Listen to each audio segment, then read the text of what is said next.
Hey there, friends, and welcome back to another 3-Minute Thoughts. My name is Derek, and in the next 3 minutes, we're going to take a look at Numbers 11 through 13. Numbers chapter 11 sees the Israelites beginning their journey. It doesn't take long, though, before they start to complain. I know, it's like second verse, same as the first. First off, the people grumble about their hardships and how challenging it is. God's going to send fire at the camp's edge until Moses intercedes for them. Then the complaint about the lack of variety in their food, longing for meat and the delicacies of Egypt, even while God's providing daily bread for them. Moses expresses some exhaustion to God, feeling overwhelmed. Why did you bring me out here with these people? God is going to appoint 70 elders to share the leadership burden because, well, quite frankly, Moses is unable to carry the burden of all of their complaints on his own. Then we move into chapter 12. The tension is moving toward Moses' family. Miriam and Aaron criticize Moses over his wife, but underneath it all, they're actually questioning his leadership.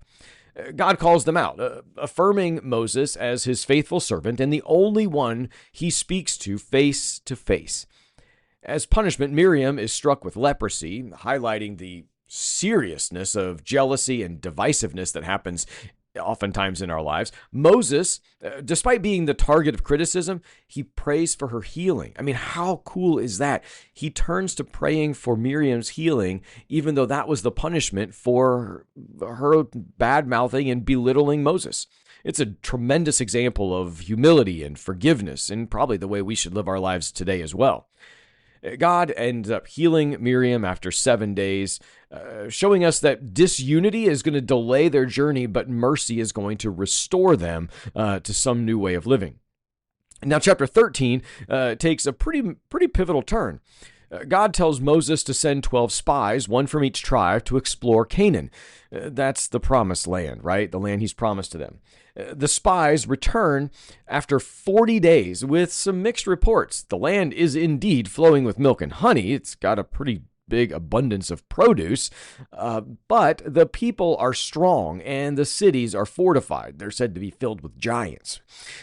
10 spies focus on the obstacles, saying we seem like grasshoppers in our own lives. They're too small. There's no way they could win. In contrast, though, Caleb and Joshua urge the people to trust God's promise, saying we should go up and take possession of the land. They don't seem to have the doom and gloom that the other 10 do.